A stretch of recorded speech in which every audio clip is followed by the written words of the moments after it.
Hello everybody and welcome back to another Kings of War Battle Report. I'm Visibly Riley, and this week we have Empire of Dust versus the Undead. This battle was fought at 2300 points and the scenario was Invade. Now before I get into the list, I will apologize for my voice being a little bit more raspy than normal and maybe some weird background noise. The air is currently poison where I live, or damn near to it, so yeah, it's definitely taken its toll. So anyway, let's move on to the army list. So first off, we have the Undead, which open with a horde of Revenant Cav with the Potion of the Caterpillar, then a regiment of Soul Reaver Cavalry with the Blessing of the Gods, then 2 regiments of Wraiths, one of whom has the Blade of Slashing, the other the Mace of Crushing. Then we have 2 hordes of Wights, one of whom has the Brew of Haste, the other the J-Boots. Then we have a Revenant King on Undead Great Flying Worm. Gotta truncate that, guys. With a Brew of Sharpness, followed by two Gorblights, and then double Necromancers, both of whom have Weakness 2, and one has the Conjure Staff, with the other having the Tome of Darkness. My thoughts on this army are as follows. It's way too elite, and it's definitely missing some Inspire. It needs at least one more Inspire.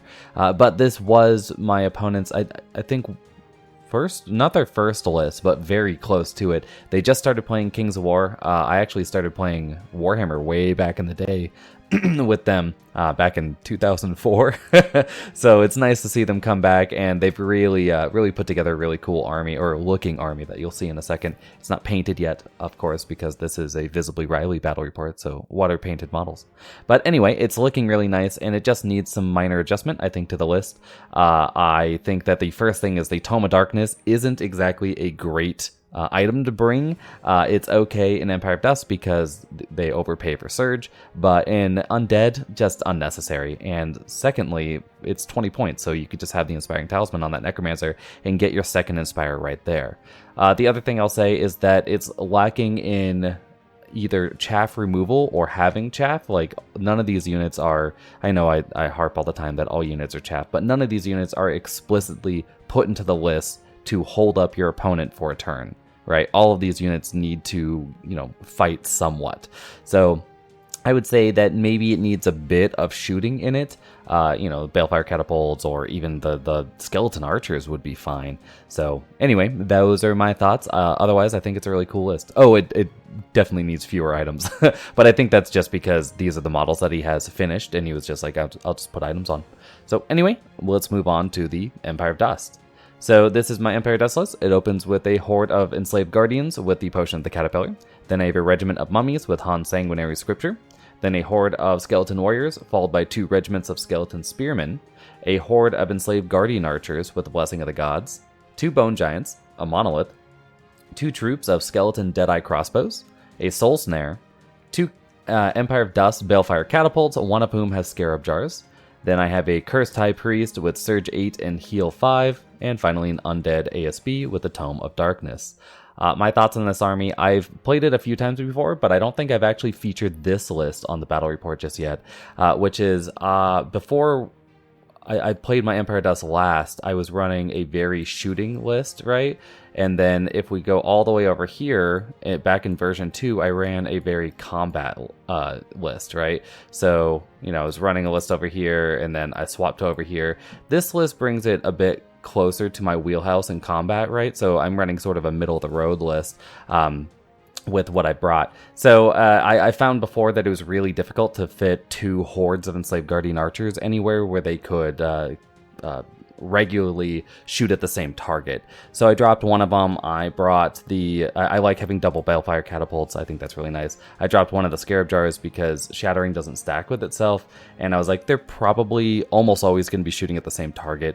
The only thing I would like to have the second scarab jar, but it's just a few too many points, and I'd prefer to have the Sanguinary Scripture on these mummies than to have that second scarab jar. Speaking of the mummies, I brought them because I like how my unit looks. She said. Anyway, I really like my mummy regiment, the way it looks right now. I could easily swap these out for Revenant Cav, and I think that would be an absolutely fine thing to do. But I like mummies. They do something really nice in the list, which is you can sort of deploy these blocks of regiments, because I have 3, counting the 2 spearmen, that are pretty difficult to shift, right? Like, they can hold at least 1 round, they're fearless, you know, double phalanx or just def 5 mummies, right? And then I think I added the Bone Giants in. I love Bone Giants. I've always run them since I've started playing Empire Dust back when, you know, they were a beta list. I really enjoy Bone Giants, so put 2 in the list feels right. I didn't put Shobik into the army because, you know, why not just skip him? And we'll see how that works out. So anyway, let's move forward into the scenario, which is Invade. Invade is a very simple scenario. And no, I didn't just do this because my opponent was new. I actually did roll it up and, well, we got Invade again. So anyway, Invade, at the end of the game, you add up the total unit strength of each player's units that have the majority of their footprint on the opposing player's half of the board. That's the number of victory points you get. Highest victory points wins, right? So this is sort of what the board looks like. This isn't the exact center line, right? But it's pretty close. Which is the red side's trying to get to the green side. Green side's trying to get to the red side. That's it. Invade is very simple. So let's move into the terrain. So first off, we have the 2 height 9 forests, which you might notice the terrain this time is a little bit different after we played that last battle report. But so we have both sides just sort of have these split lanes, right? Where center, right? And then have these flank lanes with the hills. But that's the idea this time. So anyway, we have 2 height 9 forests, followed by 1 height 1 piece of difficult terrain and 1 height 2 piece of difficult terrain, just to make things a little bit different. Then we have 2 height 3 hills, 2 height 2 obstacles. Technically, this one's a split obstacle, but it's still 1. And then we have 2 height 7 impassables. So that's it for the terrain. Let's get into the deployment. First off, actually, if we talk about the terrain real quick, what side of the table would you want if you were playing the Empire Dust list? I find that either of these are fine with me. It doesn't really matter. I probably want this side because this forest is going to impede my ability to fight through it, but I did bring the 1 unit Pathfinder on Enslaved Guardians. I actually prefer to run the Brew of Haste on them, but I thought that, you know, because I'm playing with terrain with such, you know, large footprints, I'm going to run into cover more often than not. So I brought it anyway. And yeah, I think I still want this side, and I don't win the roll-off, but my opponent chooses the other side anyway. So let's go through the Undead list. We start with the first horde of whites off here on the far left with the Brew of Haste, and then a Revenant King on Great Undead Worm behind them with the Brew of Sharpness. The second white horde with the J-Boots are right there with them. To the right of that, we have the first Necromancer with Weakness 2 and the Conjurer Staff. To the right of that, we have the Goreblight, and then off to the right of that, we have the Wraith Regiment with the Blade of Slashing. Now, well, I marked the Wraith Regiment twice, apparently. But this is just a second picture to show off the Necromancer with the Weakness 2 and Tome of Darkness is also over on this side of the table. Then to the right of that, we have the Goreblight taking the center. This Revenant Cab Horde with Caterpillar Potion that is right behind that giant wood. And off here to the right, we have the Soul Reaver Cab with the Blessing of the Gods, and finally a Wraith Regiment with Mace of Crushing. Now, the one nice thing I will say about my opponent's complete lack of, or almost complete lack of inspiring, is that they can pretty much deploy their units wherever they want. They don't have to worry about any bubbles, right? Because they didn't bring them. So yeah, it's an interesting one. I still think it's an 11-drop list. It needs inspiring, like that's how elite armies work. But I don't know, maybe. Facing off against the Soul Reavers and such are my 2 troops of Skeleton Crossbows. Then to the right of that, we have the Enslaved Guardian Archer Horde with the Blessing of the Gods. I forgot to write this down, but that is the Undead ASB with the Tome of Darkness, giving them Inspire. And off to the right of that, we have the Enslaved Guardian Archer Horde with the Caterpillar Potion and the Skeleton Warrior Horde right here. Behind them are the 4 big guys. So we have the first Balefire Catapult with Scarab Jars, the first Bone Giant, the second Balefire Catapult right there, and then the Monolith, which is the giant cat today, which I actually kind of like it as a monolith. If I build up the back, maybe it could be like a, what's the Abyssal Dwarf thing called? The thing no one runs because it isn't very good. The whatever Fane. Anyway, it could be like that. Then off to the right of that, we have the Soul Snare, the second Bone Giant, and the first Skeleton Spearman Regiment. To the right of that, we have the Mummies with the Han Sanguinary Scripture, and off to the right of that, finally, we have the Skeleton Spearman Regiment. Now, I did not mark down where my Cursed High Priest is, and it's got to be somewhere over here. Actually, if we go back a picture, can we see it? Nope. I think it's behind the mummies, just hidden behind this blob over here. But anyway, that's the idea. And this is what I was talking about with this deployment, where you can go regiment, regiment, regiment, and you're an inch apart, you know? So you can turn, you can set these up so you can get flank charges with mummies. These guys actually hold a lot because, you know, the -1 to hit against flyers and cav. So most alpha strikes that run into them just aren't going to do too much with their no TC and -1 to hit, or at least aren't going to kill them. And then, you know, the mummies can come in on the flank, or if you block it, right, I can always surge. So anyway, pretty fun, I think. And off here, we see the final table set up. We have no scout. Yes, the Curse High Priest, you can see right here, was in fact directly behind the mummies, just completely hidden. So anyway, let's get into the game itself with turn 1. So turn 1 actually goes to the Empire of Dust. I believe I won this roll-off. And yeah, because, I mean, if I didn't win the roll-off, I think it's probably a mistake to give me turn 1 because my opponent outspeeds me, and this is Invade. It's another scenario sort of like Push where, again, if you take the center, it's just so important because you score at the end of the game, right? So you always want to go first, and it's a huge advantage. So going first gives you all the tempo. Going first gives you all the control. Going first, it gives you everything. So I really think that if you start doing scoring on second player's turn and you do dynamic scoring, it could really help alleviate some of this. Anyway, we see I just moved the line forward. Off here on the left, I do kind of a staggered line. So I have the spears in front of the mummies, and then these spears are behind the mummies themselves. So it's like a 1, 2, 3. So they can charge in. I think I'm in charge range of one of the... No, nothing can see me right now. Okay, so I'm not really in charge range of anything, but I'm setting up for future turns. I also bring the giant up behind the mummies. I would prefer to have my giant off here on a flank, or I'd actually prefer to have both giants and sort of have a regiment, giant, regiment, giant, regiment deployment, but with this impassable right here, it just wasn't possible. So anyway, I go for that movement. Off here on the right, I just advance forward. There's no reason not to try to take the center, especially because I can just stay out of my opponent's charge ranges right now and really put out some heavy interdiction, especially because, you know, I have all this range threat that can shoot turn 1. So this is almost the end of my movement. I do move the crossbowmen because I forgot all about them after this, but you'll see that in a second. So anyway, let's get into the shooting. Yeah, here's where the crossbowmen end up. So with my shooting, I take my Enslaved Guardian Archers, both catapults, and all of the snapshots, and I fire into my opponent's Revenant Cav, or not Revenant Cav, Soul Reaver Cav, and I do significant damage to them. I think I did like 10-ish damage, 11 damage maybe.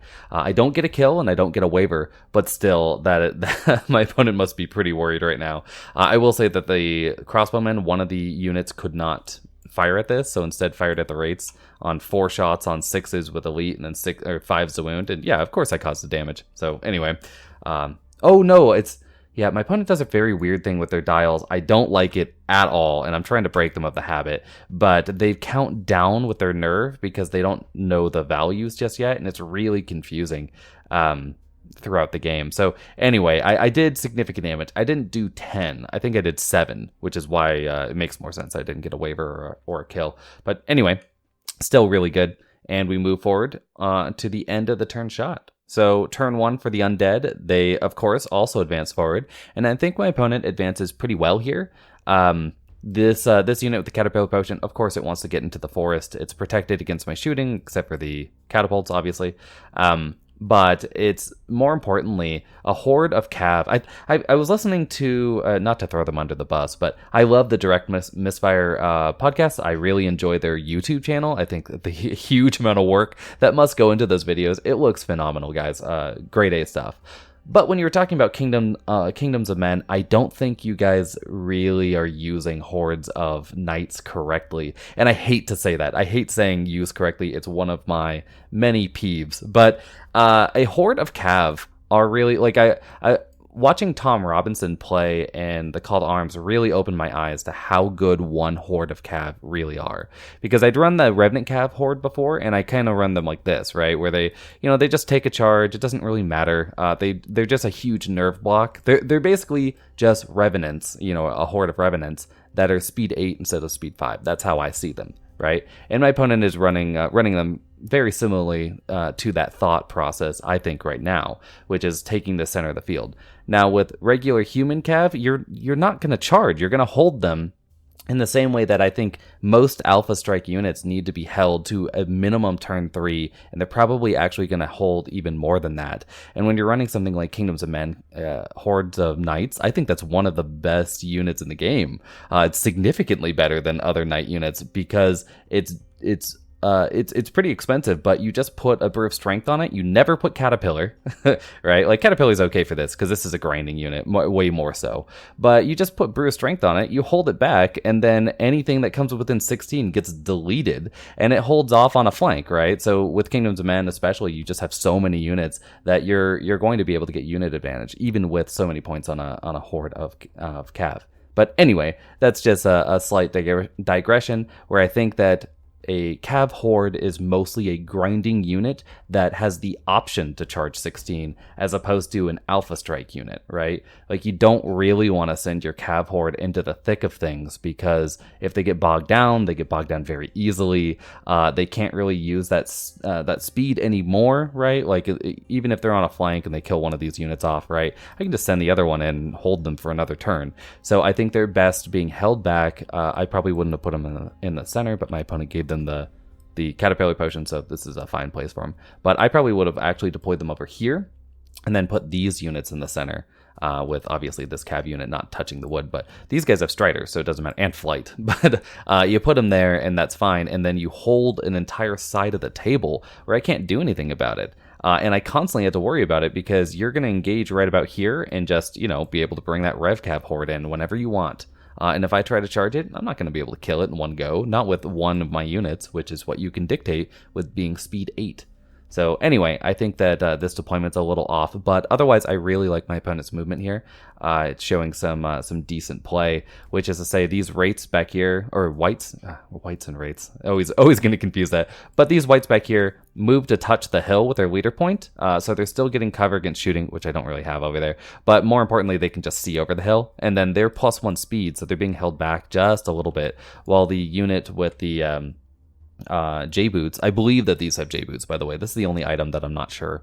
It was some 15-point item, and I think it's J-Boots. But anyway, this is being played pretty well, because you have your big combat blocks that could do some real damage, and then this big Revenant just coming in on the flank, which is why I have to deploy these units how I have. Now, I will say that I had both my spear units, because my opponent only has 11 drops, and I have 16. I got to pretty much just put out units, these backfield units, and then my opponent eventually had to put down some of their flyers, and the entire army minus the Gorblights take phalanx. So yeah, I got to kind of dictate that. But still, I think my opponent's doing a good job here of holding back for another turn, because again, even if you're fast, you don't really want to charge in your first turn, or really set up even for a turn 2 charge. I guess you want to set up for it, but you don't want to take it in most cases. So anyway, I think that this is a solid move, and then we've got double weakness, so the weakness goes out. The weakness goes out, yeah, it's right here on the Giant. I actually forgot my weakness token, so the Giant is weak, and I think the Mummies are weak? Maybe? I'm not sure. Maybe only one of them is weak. I can see one of the Necromancers here, but I don't know what the other one is. Anyway, I know the Giant's weak, which is kind of whatever. I don't really have a charge. But weakness turn 1, when you're firing into melee as opposed to the range side of my army, it's kind of whatever. So whatever. Moving into turn 2, let's take a look. So we've got the left side. I do just back up these units, because I actually moved forward with these and built this delicate box, and then realized that I wanted to move with these skeleton spearmen, and this unit is gonna dictate. It's gonna sort of trickle down, right, for each of these units, what they have to do. So these skeleton spearmen back up almost their maximum speed of 2.5 inches to get the Revenant King into their front. I'm not out of the charge range. I am out of the charge range of the rates, but I don't think I'm out of the charge range of the whites. But the point is just to get them in the front, because it's very difficult for a Revenant King. Granted, it does have sharpness, so it's on 3s, so now it hits on 4s. But it's difficult for this unit to actually take me out in one go. And when I do that, I can also back up the Mummies, because they were farther back. They can be not in a line, so this unit, since it cannot make it to me, cannot charge, or maybe... But anyway, it can't get a bunch of combo charges. There's no units that are going to go in on the flank, and if they do, again, it's just Skeleton Spearmen. I don't care if they die. And then these Skeleton Spearmen do the same thing to protect the mummies, so they're a little bit farther forward, and they're also protecting my Soul Snare along with the horde of Skeleton Warriors. So that's the idea. I just keep the Bone Giant right here to stare things down. I think the Curse High Priest got a little nudged, because I don't need to cast any spells. I only have Heal and Surge, and I'm not going to Surge, so it should be a little bit to the right. But anyway, maybe I made a mistake. But I am out of charge range of any of the flyers, so it's not a particularly big one. And off here to the right, yeah, I do move forward with the Skeleton Warrior Horde is now within charge range of the Revenant Cav. Again, I think it would be a mistake to charge me. Even if you kill me, I then can just kill you right back, right? So you're going to trade your Revenant Cav Horde for my Horde of Skeleton Warriors. So I do move forward with everything though, because I need to, or I want to get the Soul Snare's value from turn 2 on. So I have to protect it, so it's behind the skeleton wall, right? Or it's hidden within, nestled within the skeleton wall. It's not actually behind it. And I move forward with the units that I can. I don't want to get within charge range of these wraiths with my Enslaved Guardians, although I might be as well. I think I'm out though. And then I'm just going to fire everything into the the Soul Reavers. Again, hope to kill them off in 2 turns. It would be really nice. So let's get into the shooting. So with all my shooting, I fire into the Soul Reaver Cav, and poof, they're gone. So I do like I get them up to like 15 damage, because I think the catapults missed turn 1, and then I got one of the hits turn 2. It wasn't the shattering, I'll tell you that. But I did significant damage with those elite Enslaved Guardian archers. They're just a solid unit. So anyway, this is what it looks like at the end of the turn. I have backed up with my line, and again, I said before that Invade, obviously you want to push deep, but my opponent can countercharge me so hard here. There's such an elite army that, again, even here going first was a huge advantage, because I get to push forward, then they have to worry about my charge, but then I just get to back up out of there. So, it's just an enormous advantage. So that is what I've done. I've mostly backed up my line and just taken shots because I have range superiority. So we go into Undead turn 2, and there are some charges, but otherwise, just moving forward. I think this rate charge is really good, because the dragon just decides, or the great undead worm decides to just fly 10 and then pivot behind my army. So it's somewhere off frame right now, but it's just looking down my direct line. I think that's a great way to use your dragon. So yeah, especially as this is not a grinder. The dragon that's over there is not a grinder dragon, because they bought the Brew of Sharpness instead of, say, like Aegis of the Elohi to give him Iron Resolve or some sort of heal item, right? So it needs to be doing damage, which means that it needs to be hiding for a bit longer. The mistake I think my opponent makes is right here. The Revenant Cav decide to charge into my Skeleton Warrior Horde, and I don't know, Revenant Cav hordes are what, like 32 attacks, 34 attacks maybe, but let's assume it's at 32, so that's 16 hits, and then, you know, what, 13 wounds. I'm a dash 22. Even with, you know, higher variance, again, I don't care if this dies, because I just have the damage to kill you, right? Like, you can reform how you want. I'm just going to charge in and kill you. So I don't think that this is a good charge. Should have just held back a bit more. With the Soul Reavers gone, these guys decide to just hold back another turn. I don't quite get this one either. I think that they should probably be pushing deeper this way. They're def 6, so they don't really need cover against my shooting, especially because they're being covered by the Soul Reavers, right? Oftentimes you'll go, I have multiple threats for you to shoot at, and I know one is going to die, but the other one is going to be in position. And I think that these guys are moving a little too slowly to really be utilizing that. And they hold back another turn, which I really don't get, because they could have been over here by now and really threatening to take out my ranged line. Especially because I can't really charge with my archers being sitting in the woods, because I don't have Pathfinder, right? So like, I'm just gonna accept a charge and then try to go for a counter after that. But anyway, I think that that's probably another mistake. But as I said before, this opponent is just learning. Now, with their shooting, they do take both the Necromancers. They're up on the hill, so they can fire weakness. They put weakness on my mummies and weakness on these skeletons. The skeletons aren't a huge thing. They have 15 attacks. They, you know, have no crushing. They hit on 5, so I'm not super worried about that. But this is a great shot. I don't think there was a better shot. I'll say that. You could have put it on the giant, I guess. Would have been better. But the mummies is the big one. Knocking them down to just crush 1 when they're probably going to be facing off against whites one way or another is just a solid plan. And yeah, I think that's about it. So let's go into the combats. So first off, we have the whites versus my skeleton spearmen. They manage 8 wounds against me, which is actually pretty good because they're 18 attacks on 4s and then 2s, right? So, 8 wounds, solid. But they do not manage to roll the 7. I think it's actually only once right now. It might be twice. Oh, it's definitely twice. But they do not manage the 7 once. It doesn't matter. And then over here with the skeleton spearmen, yeah, they do 11 damage to me, which is all right, but it's not enough to kill me. And then, I mean, it's not all right. It's pretty bad, actually. But yeah, they need that 11 to kill me, and that one is definitely twice. I've got the monolith directly behind them. But yeah, my opponent doesn't get it, and this is going to be a bit of a mess, I think. So let's see the end of turn shot. Not much different, so let's move into turn 3. So turn 3. And this is Empire of Dust, really deciding to get it done. The first thing I do is I just move the So the mummies already had a flank charge. They could just do it. But if I took that flank charge, I couldn't get this giant into the fight. And I decided that I probably, because of weakness, needed the giant to fight here. And it's not necessarily one of those like, even on odds, the mummies and the skeletons still managed to get down these whites, I think. But it's one of those things where the giant going into this position doesn't put it out of position, and I have to kill this off, because if the mummies get flanked by at least these 2 units, probably also these whites, they're just done. So yeah, I need to make sure I kill off these whites, so I'm going to overcommit a little bit. And how I do that is I move the mummies. I think I just turn and then crab walk 2.5 inches over here, or maybe I walk forward and then turn. It doesn't matter. Probably walked forward and then turned.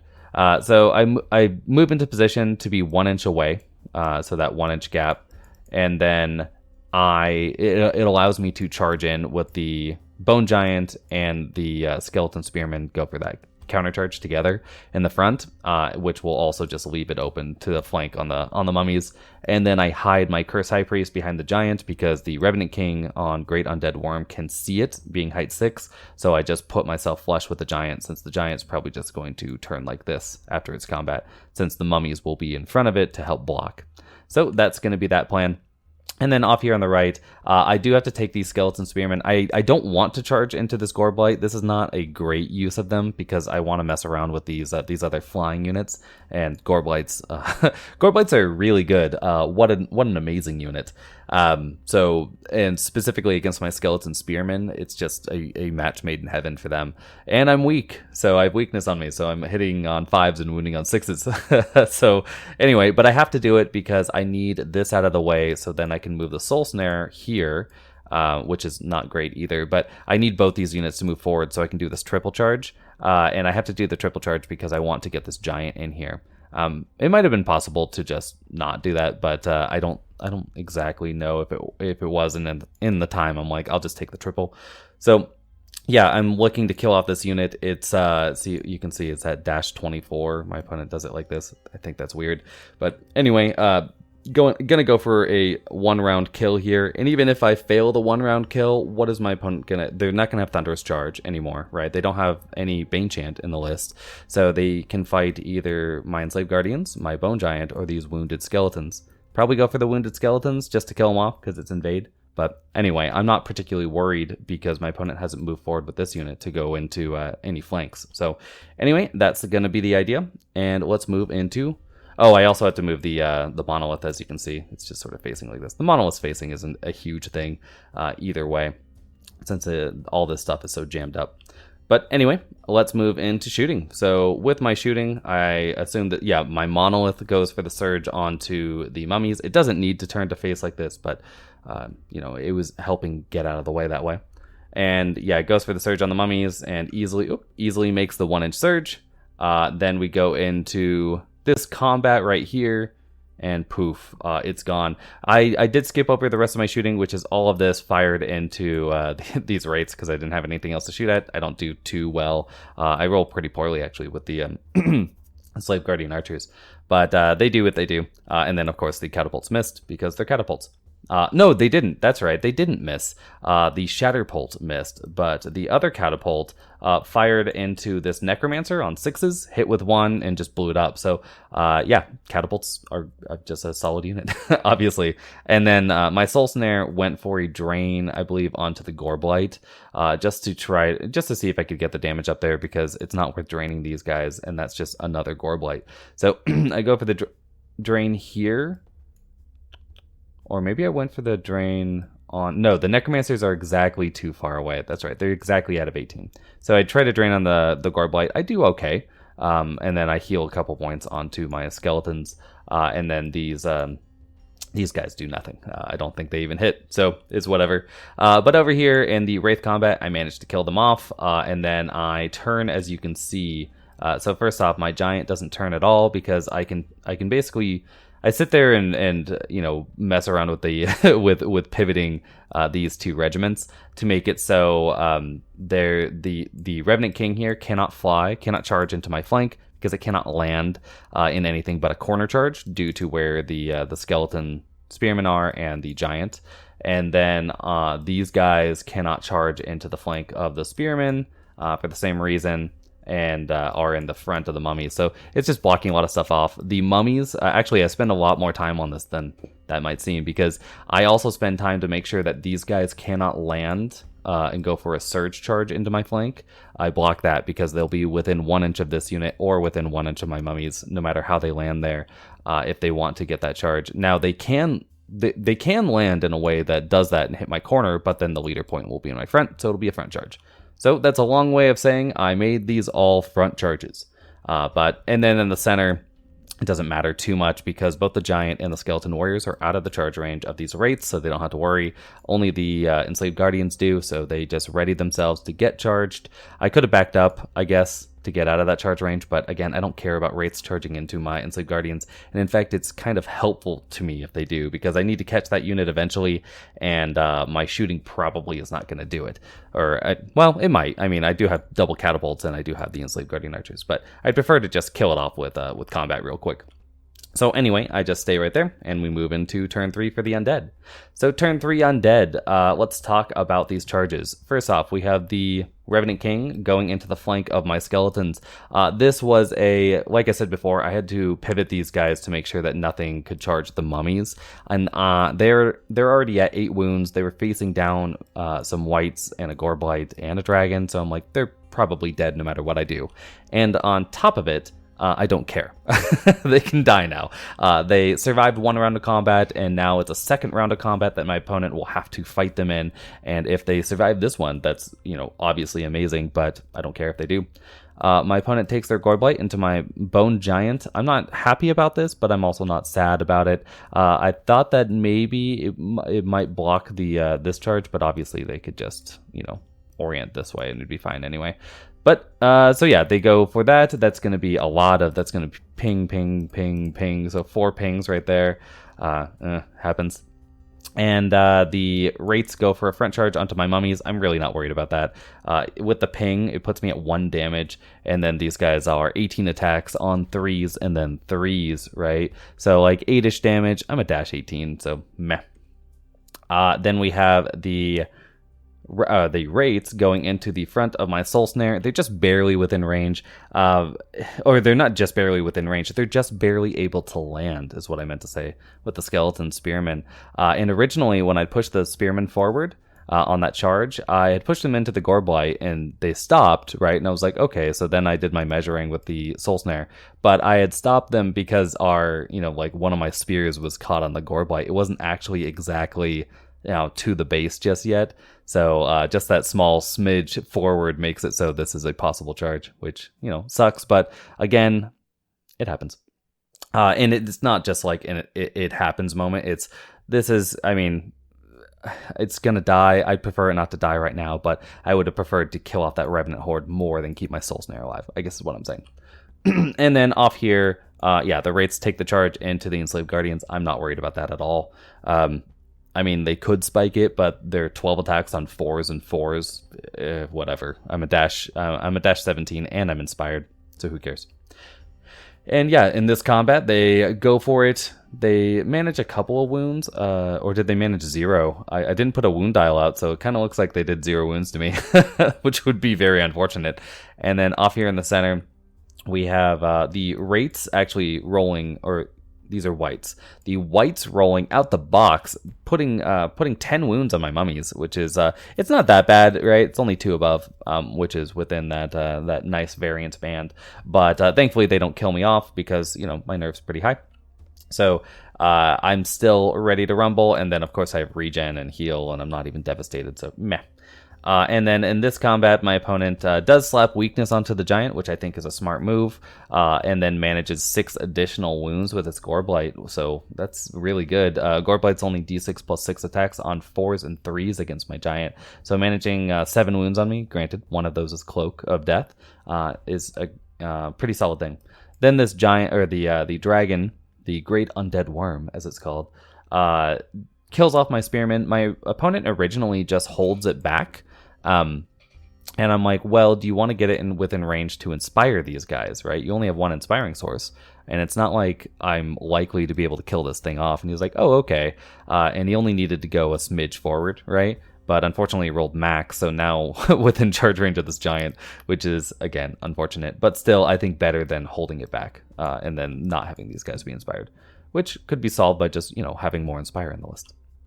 Anyway, let's move on to this combat. Oh, okay. There's just a random picture of that charge, I guess, which is they managed 6 wounds on me, which is actually pretty good. Yeah, that's really good because that's 12 attacks on 4s and 4s, and they did 6 wounds. Solid. But they don't kill me. It's an 11 twice, so meh.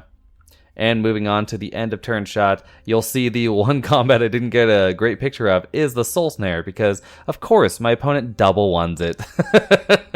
They double one it. It's devastated, so that's, it has 15 wounds on it, so it is devastated and disordered, but yikes. The Soul Snare, at least I can't do anything right now, but because, it's not even wavered, so it's just going to walk out of the way. That's very unfortunate. Very unfortunate for an elite army to ever hit a double 1, but especially one where they're on the back foot already.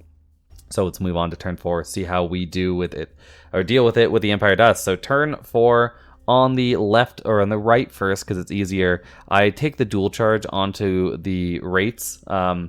I reckon that, so I can walk these guys backwards, and I could have just shot with these and then gone for the 1-inch surge, which again is like a 93% chance of success. But I decide there's no reason to push for that. I'm just going to take the double charge because I need to be moving up the table anyway, or I want to be moving up the table, as this is looking a bit messy.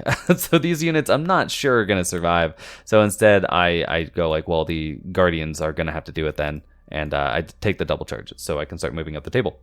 And off here on the left, as you can see, things are a bit messier, which is, first off, I take the Skeleton Warriors and the Bone Giant, and I double charge into these Wraiths. The Bone Giant's going to have to get it done because that's a Def 6 unit, and I have no Bane Chant. I get that done by taking the Soul Snare, and I disengage or withdraw, or whatever it's called, and then walk away because I'm not wavered. So, whatever. This guy can charge me in the flank, but it doesn't matter because I'm a War Engine, and also, I'm already dead anyway, so anything else is gravy.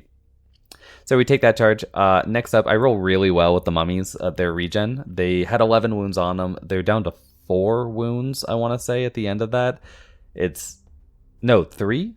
3 or 4 wounds. I regened almost everything. It was a completely nuts roll. And I take the counter charge into the whites.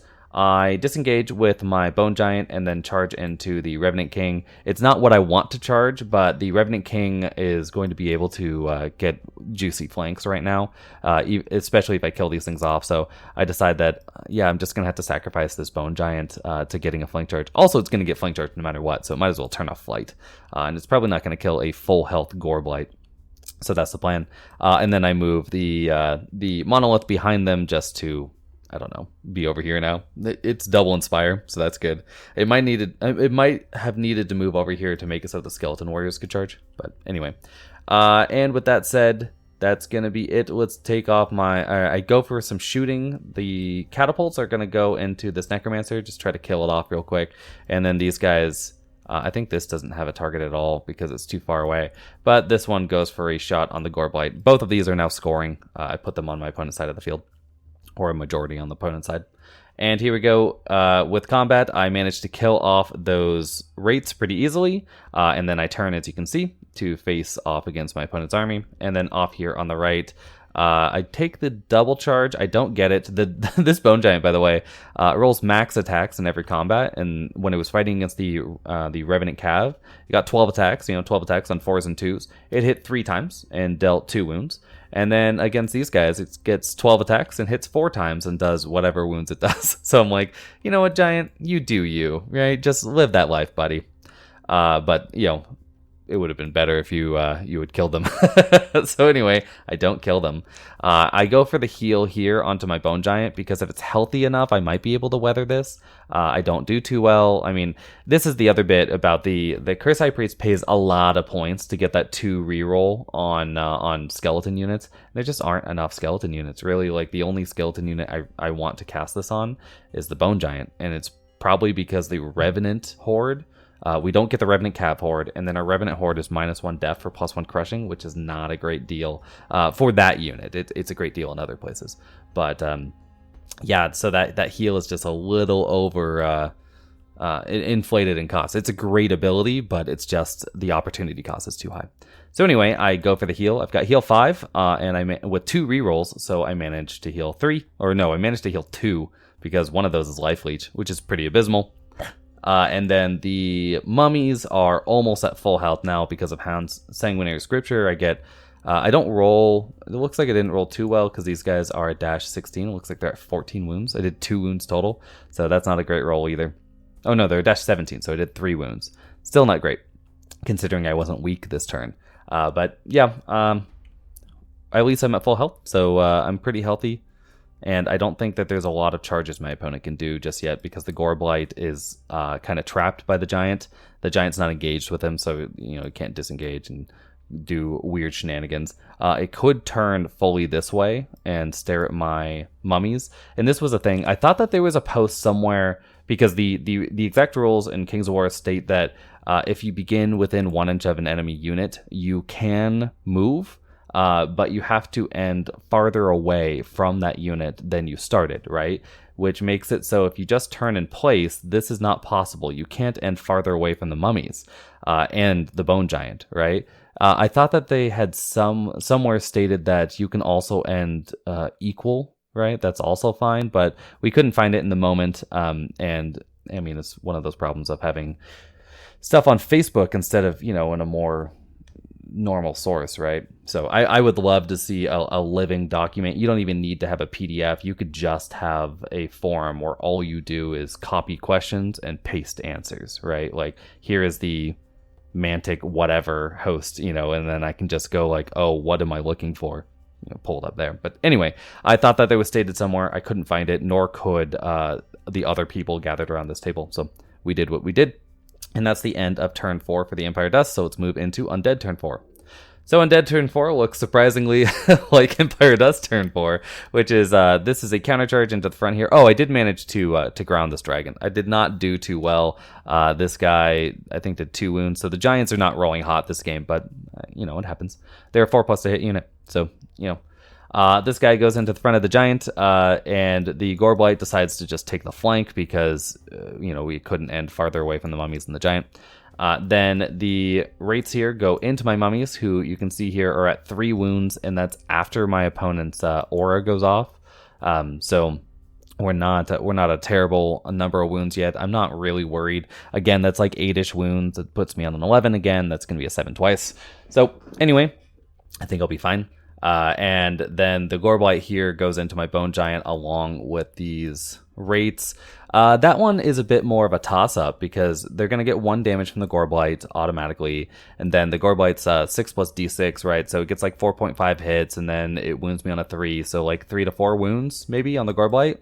And then so it really comes down to these rates who are 12 attacks on 4s and then 4s to wound, right? So that's only like 3 more wounds.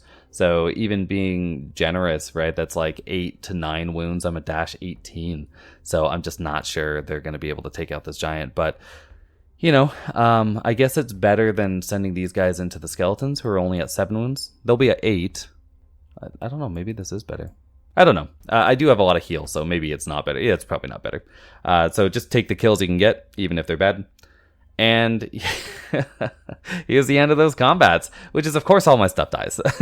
So it was pretty funny because we were sitting here. My opponent is one of those people that, like, he hasn't played, I don't think he's played war games in a while, but he's one of those guys that, like, when he's counting his dice, he only sees the negative, right? So he's like, I'm rolling terribly because he was rolling poorly on nerve. And I'm like, well, no, where the dice are falling is bad, right? Because the lowest die he rolled for his weakness in 4 turns was 1. He rolled 1-1, and everything else was 5-6, right? With the majority of them being 6s. I'm like, those are great rolls.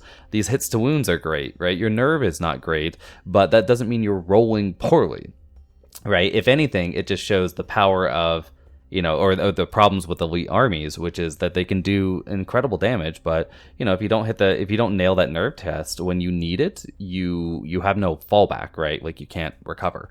But thankfully, my opponent does hit all the nerve techs and all the hits and all the wounds this turn. The bone giant here, yeah, that's probably a foregone conclusion. The mummies here, my opponent doesn't even roll that well against the hits and wounds. I think does the 8-ish wounds there, but then just rolls, back-to-back 10s, kills them off. Only needed 7s, but kills the mummies, kills the bone giant. This bone giant dies because my opponent's Gorblight, he gets 10-ish attacks, does 8-ish wounds. Then these guys do another 3 to 4 wounds, just blow that guy up. So I'm sitting there going like, well, yikes, all my units are not feeling great right now. But, here's the thing. My Soul Snare is still ready to go. It's devastated, but it's ready to shoot, right? At 4 shots a turn, it'll be great. I mean, I could always heal it because devastated, again, is a terrible rule. Just terrible. But anyway, let's move into turn 5. So turn 5, we have a bit of a kerfuffle going on here in the middle. I'm just sort of scrambling to get something, which is, first off, I moved this guy forward just to protect the Curse High Priest, because the Curse High Priest is more important right now for that heal than the Surge. I'm probably not going to be going for some big Surges, and I still have 2 Surge casters. So yeah, protecting against the Flyer. I can't charge because I don't have any attacks, so I'm just going to stare down all this stuff in the front. The skeleton warriors decide that, well, they have a flank charge on the Gorblight, so they should probably take it. They have a flank charge on the Gorblight, and they don't even hit this wall that they're next to. So it's pretty miraculous. I take it. I go into the front with my Enslaved Guardians, because, Enslaved Guardians in the front of anything or Enslaved Guardians into anything is pretty good. And then I turn the Soul Snare like this. I think it's facing like so, because I want to I want to drain on either this unit or more likely onto that Necromancer to get some heal onto the Enslaved Guardians. And then I have to turn this unit, so I'm going to be at -2 to hit because of pot shot, so not great, but I want to get a bit more damage out that way. And then these guys, yeah, I just run them a bit more. So they're planning to shoot. Everything is planning to shoot into these rates because I do have line of sight with both of these. And then I can fire this and I can fire this into there. I'm not sure either of these can fire into the race because they're not tall. They're not taller than my Soul Snare. But I do have, a decent amount of shooting, and then the Soul Snare can try to finish it if I get it to high damage. So that's the plan. And then, of course, I'm going to go for a heal onto the Enslaved Guardians. And let's move into shooting. So with my shooting on turn 5, I fire everything into that unit and do nothing.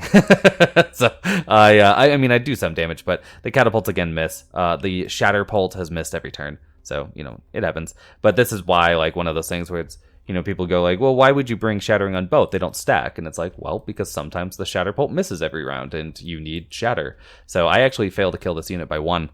So if the Shatterpult had hit, well, I mean, it would have had to do a wound. But if the wounds had been the same, but I'd hit with this, Shattering would have worked. But anyway, it doesn't. And I did do some of the wounds with the other catapult.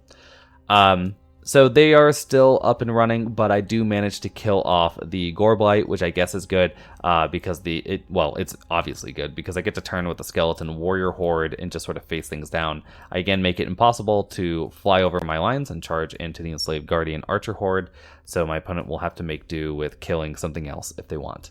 So with that, let's see what the Undead can do in their comeback turn 5 turn. That's too many turns. So we have the big old dragon, the Great Undead Worm, going into the front of my monolith. I'm already at 2 wounds due to the Gore Blight. I'll be at... No, this is after the Gore Blight's gone, so I'm at 2 wounds, yeah. So I'm at 2 wounds already. The Gore Blight goes, aforementioned Gore Blight, goes into the front of the Skeleton Warriors, along with these Wraiths on the side. They're probably done for. They're already at, I think, 7 wounds right now, due to Life Leech. So I think I'm already at 7 wounds. I'll be at maybe 8 wounds after the Cloak. I'm not exactly sure, but yeah, this is probably too much for me to handle.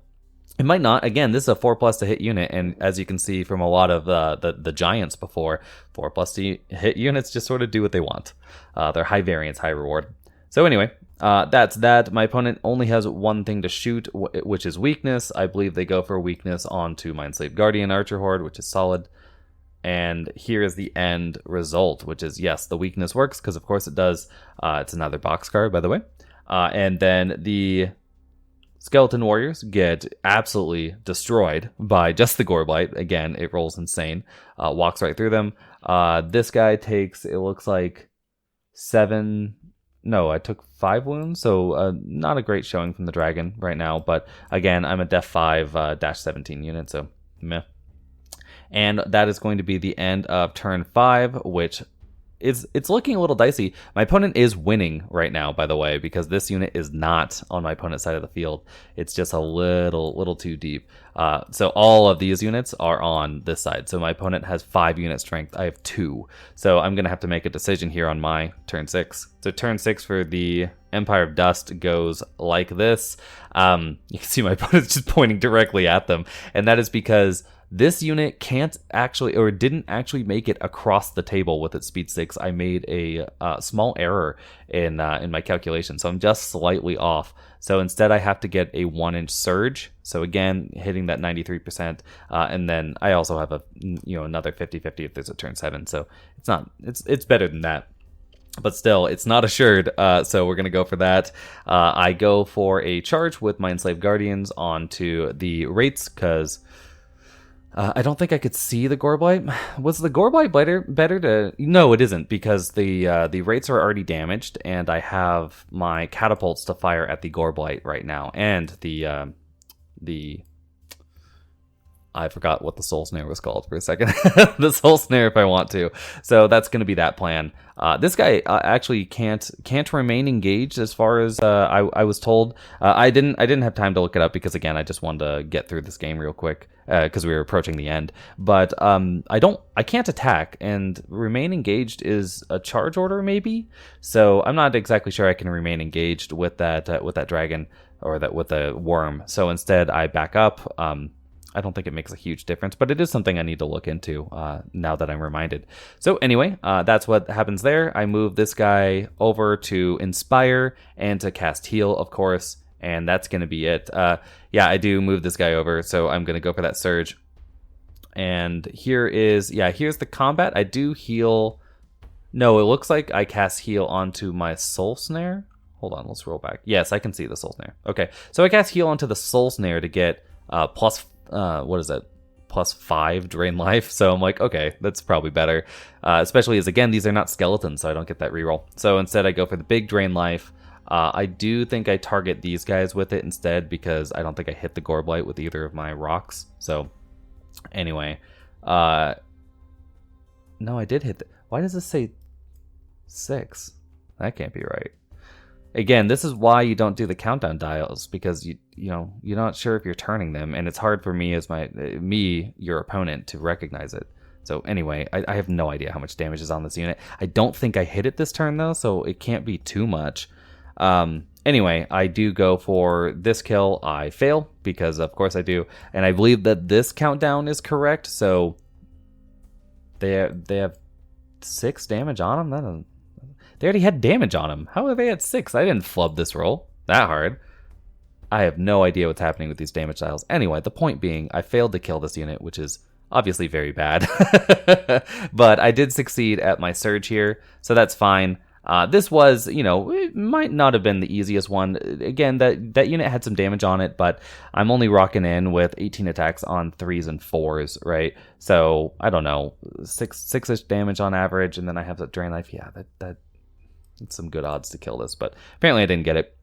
which again is fine because this unit, when I moved my Soul Snare, I made sure to build this little nest for it. So I can nestle in. When I charge, I can hit the corner, right? And then I pick up and place it exactly like so. And that is because I'm blocking the Gorblight from being able to charge past me, right, at these units. It can charge past by pivoting, right, but it can't hit anything then. So I'm just going like, charge me in the flank, if you dare. And if I had killed these guys, I could have reformed to put them in my front and kept it that way. But anyway, it didn't work, so this is what we do instead. So with that, we move into turn 6 for the Undead. So turn 6 Undead. Actually, before we do, let's talk about the victory points real quick, which is my opponent is still at 5. I'm also at 5, so right now we're tied, and it's not possible to actually kill any of this. So instead, I think that they're playing for the tie right now. They want to kill off this unit. Obviously, you know, for a possible turn 7, you got to kill that off, and also to tip things in their favor for the victory points. Because if this unit dies, and if this unit dies, there's a dragon fighting it or a worm fighting it. I will be significantly down in VPs, so you know, might be worth it. And here we go with Undead turn 6. So yeah, they take the flank charge, they take the front charge, and then the dragon goes into my monolith. So I don't have another picture of this, but yeah, after they take the front and the flank, actually both these units get X'd, which is, you know, it happened. The Gorblight rolls insane again. It gets 20 attacks because my opponent rolled a 4, and then just does like, I think 15 wounds to me, because I think before this unit even attacked, I was at double ones. No, it did 14 wounds because the Gorblight has a Aura of Death or Cloak of Death.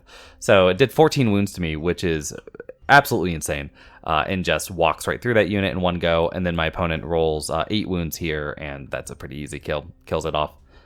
So yeah, I mean, it rolls, I think actually it rolled 7 wounds and then just got 8 because of the cloak. Cloak of Death obviously is a fantastic rule. So both of these are dead, but my opponent is going for the tie. So we roll off to see if there's a turn 7, and there is. So here is turn 7. This is my chance to win or lose. So let's see what the plan is. So on my turn 7, yeah, this is what it looks like. I run.